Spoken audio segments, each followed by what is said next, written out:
Atika. Eh. Eni Atika. Eni Wandaze. Atika, my man. Ojiba ni mo won okan we ni. Ma take down one for la de wa really. Which can help me. My name no be Atika, my name na Wandaze. Atika na old school now. You to the verse. You mean here or away move. Every honor. Also, man. Adaze. Ni mo ti. This thing what you dey do and you're not clear. How you believe the true man? They follow poor who go get. It don't make sense now. You bought him away. Clean am again. Ye here. I beg wetin dey happen now. Mundawe. I am Munda. Or take for me. I don't understand. You dey listen to yourself. When ori tamana yo yin yo ne de. Yeah, na mi wa ya put me I dey go her house. I dey go every day. She no dey respond to me. May I stop? May I do this one? May I do that one? Yes. Una mi na we o ma no use okun fi o wa re no ya gbe. Na mi all the track where I set don't cash. Omi abe mu, ona mu ame no meron, ona mu ame ne di. Assim, il va ne, il va ewe. Avec ukuru eli bio ya fe. Ya le pepper soup ne yemu des flexant. O kabo boy, o iron. Et fun eni ke wa wan se, wa wan make sure say I plot well. The I can go, I make the money. The water money where me I live who I love. Then I go for her. How you dey reason me? Love and money no fit go. Okona we mo Olugane okono me go. Now because of money I enter there. And they want me. Now give me a day now. Me no understand you. Now tell you something when you don't know. I be your guy. You know if you just leave that woman. Urobo girl will not get future for you. Now you say you want to come marry people for us. I'm not making sense now. Wait. Yeah. Ama, do you know? Just be careful. No say you're not my guy. My guy, what is in that word again? Take a one kind. Okay. Take a muy kidney. You forget everything for your life. Come on, take a go handle me finish. Anybody did any girl with they handle me like take her. You dey feel me? Besides, take her love me. O take her olowo baby. O take her go alowo baby. Go alowo baby. Go alowo baby. When you were what time now? Oh, so what no? You fly. Take her love me. When you were what time now? No reason that matter.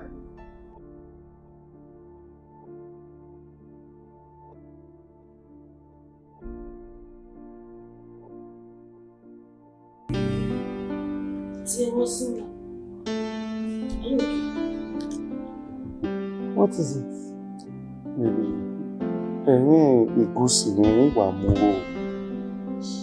Just imagine the stress Igusi now I am passed through.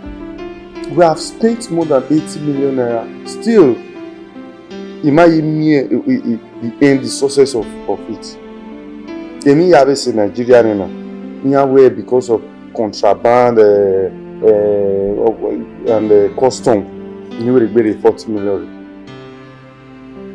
40 million. And Yana me go need that for now. Yana me the properties in Yami and the Wetubu here. I've done so many things to make sure okay. I feel in every reasons no how delay these containers. No progress. 40 million. People need to look Yeah now. I know. Again, I'm not sure now. Okay, lockdown,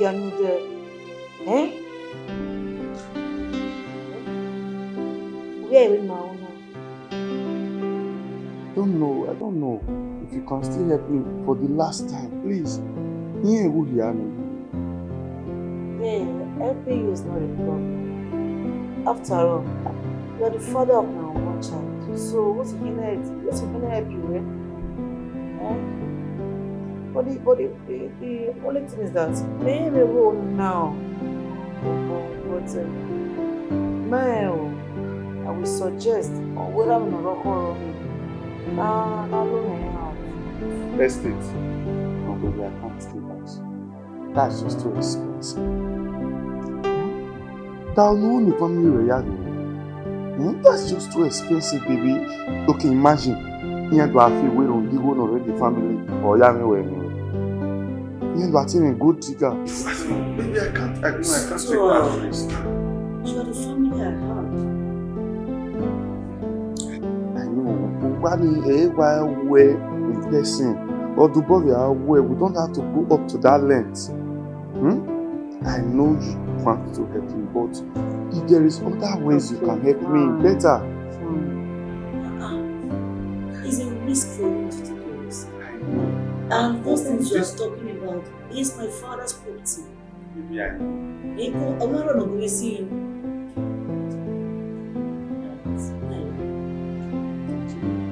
I love you too. You know what? I'm supporting you till now. Like seriously. Baby, it's a joke. I'm not joking, I'm That serious. means 30 million equal now. Yes, baby. Thank you. That's why I love you. Come on. I love you, baby. Yes, baby. In your plan, I could suggest for security reason. If boy estate you, what to keep taking or what? It's very risky to not wait a lawyer for years. Because of this rate of poverty in the country. A lawyer alone may be able to a lawyer is sitting here. So I go it's better, it's safe for work okay, I'm with you fun. Really? Understand? Yes, but to keep your work. Why daily property on your own? It's true. Yes, it's better be with you at home. Work with you at home. But now, wait, this is lawyer for so long. Don't bang if you really. It's just you have those papers at home. And where are they? That's a good plan. That's a good suggestion. Because I will lawyer Nibuna, anything can happen. Want to uncle many lawyers if you. Maybe it will be better, but for the now, we need to celebrate. Nearly there anyway. Get up.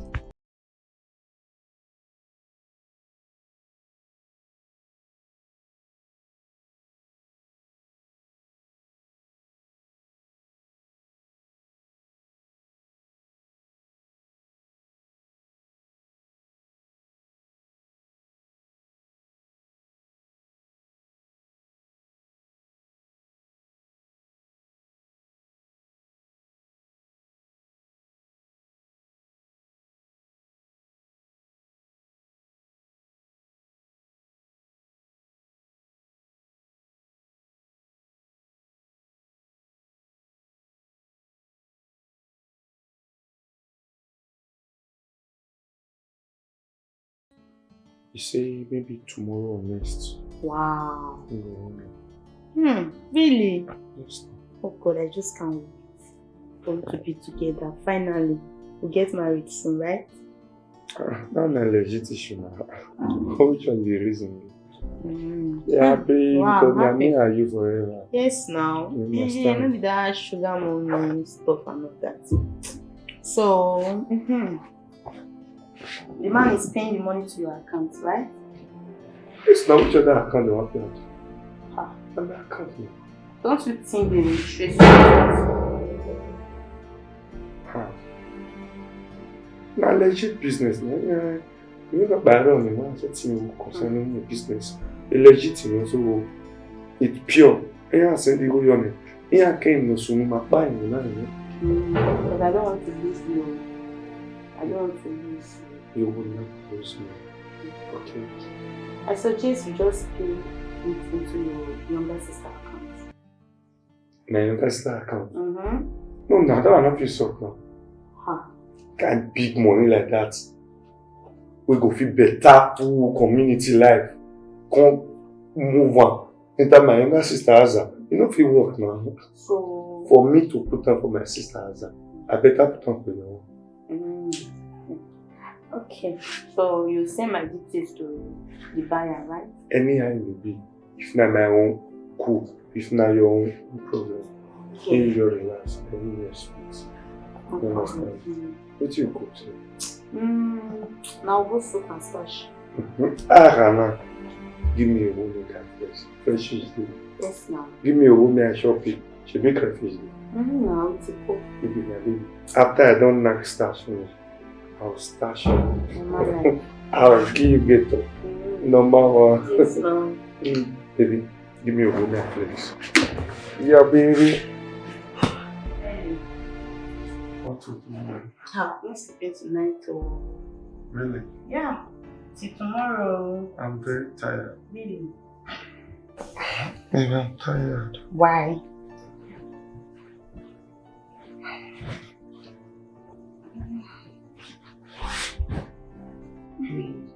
Thank you. So, oh, let me help you. Oh.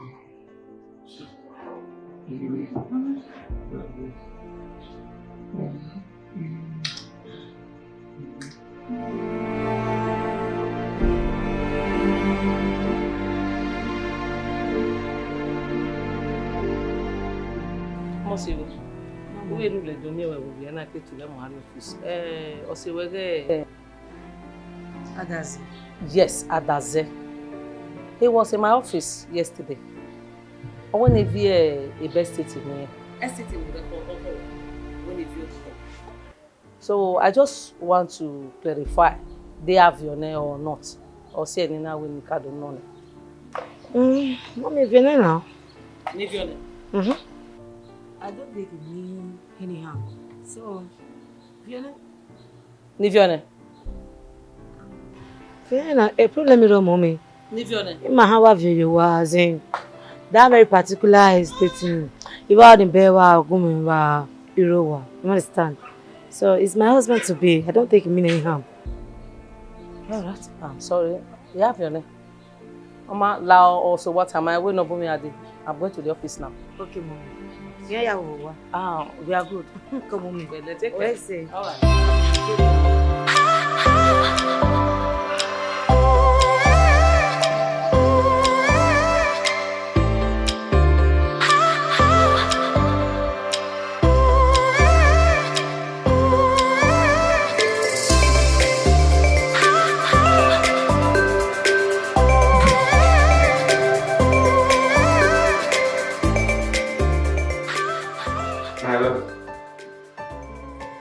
Baby, your breakfast is ready. And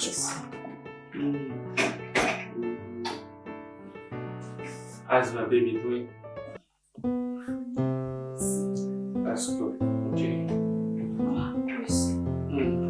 Charlie, so your breakfast is ready. Please, when I wake up, just try to read it by me. Because of my baby. I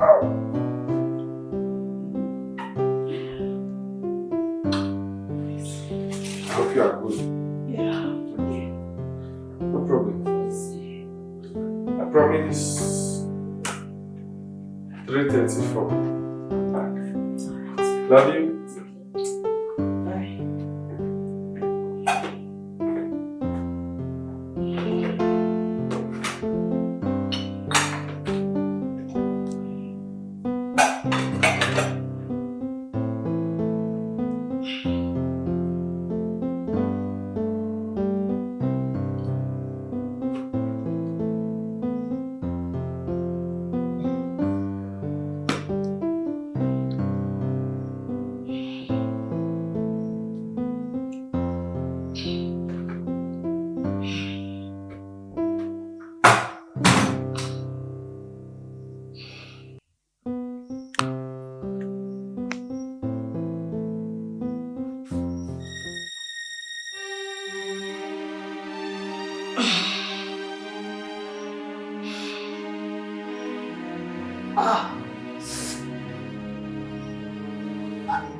Somebody help!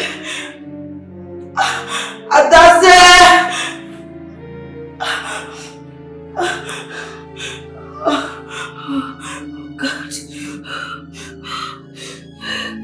Oh God. Oh God.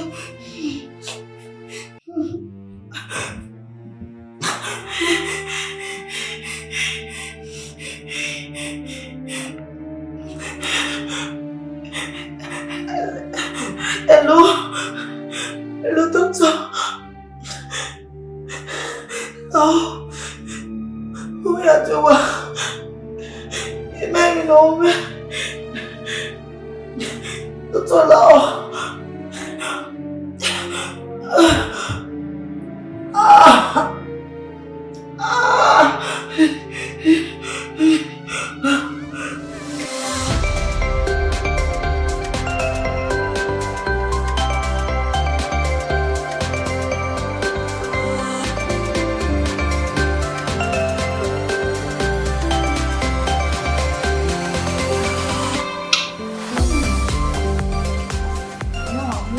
Yes, I say, but one in the amount, and that now I will understand.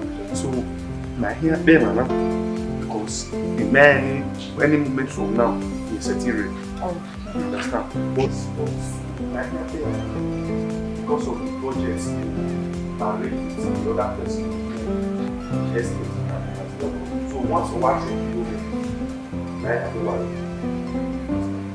That Okay, I missed you. I missed you. I missed you.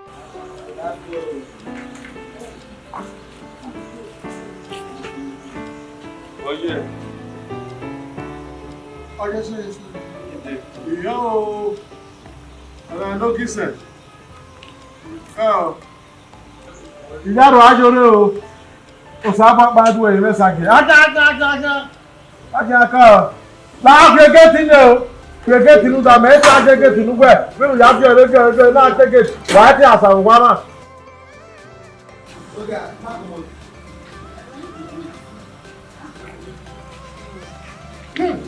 Olele. Oh go. Ha.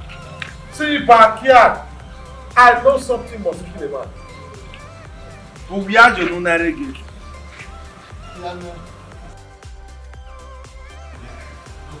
I know something must kill a man. Everyone am go on. This 40-feet container. Oh go. Oh boy, you are killing yourself gradually. Oh. Everyone come with that to when you now when you are digging your grave. You are just digging your grave. Ọmọ tẹ kọ́ lọ́wọ́ yìí fresh ẹ̀kún bí abẹ́ dákà.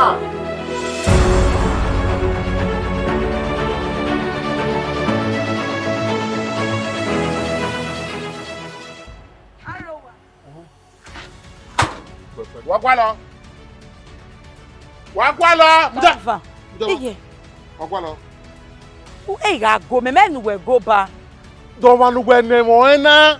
Wo se me la hi be ti be ri ma na. Idoge be ne ya le je. Even jamais non ouais na we tout da e madame wa fe lele e madame e gira gbon. God forbid. God forbid that so come and we madame don die. O sala ba ne gwa bi dan da so hu. Ase mo hu. Adaze ni o hu. Ase me ma hu. De no hu ne o ma hu o ora gbon. nínú wa tó gé gẹ nínú wa ni wa fẹ́ gẹ nínú wa ya se ai color no jiro o jiro na ma fi ewe ri e a ma pe ki ropa so you na go back o se me ma hu or hospital mi ropa ma we adazo te gbo lewe no ke ya gbo se me hu ai beto boy ma gba e ya fe o se me ma hu adazo ta ni le we e ma dan awu ne God forbid ma dan hu o se mo wo se me ma hu o se me ma hu agbe wo gbe man that can be rude da that say don't you ya fi me ma ne ma wa ni ko na da se ya na fine God when we tie na that say they play for one or hospital mi ropa ma we adazo te gbo lewe no ke ya gbo se me hu ai beto boy ma gba e ona re poison ona re yo eti no te ya gbe wa be so lo ba ma ku e yo e mama yo lo mama e ya ti yo uzola re mana ore so that doesn't matter see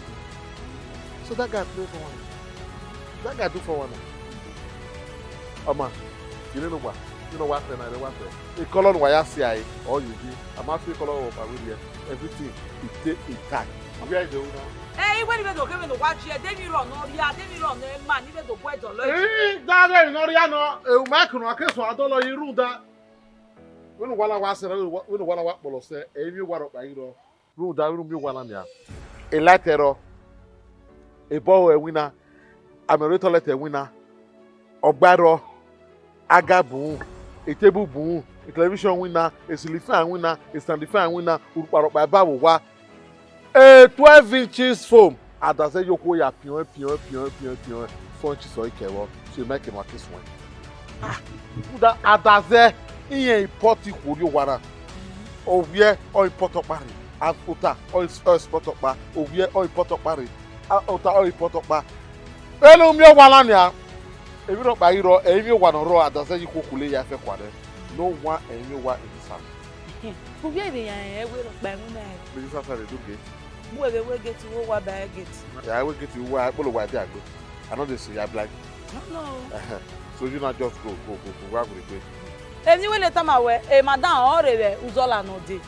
Or you want ya kwe ma redo dole. Ya je. One day, who are here a kid that can Uselu market. Who the here do it? I don't know one. And here do at alligator pepper.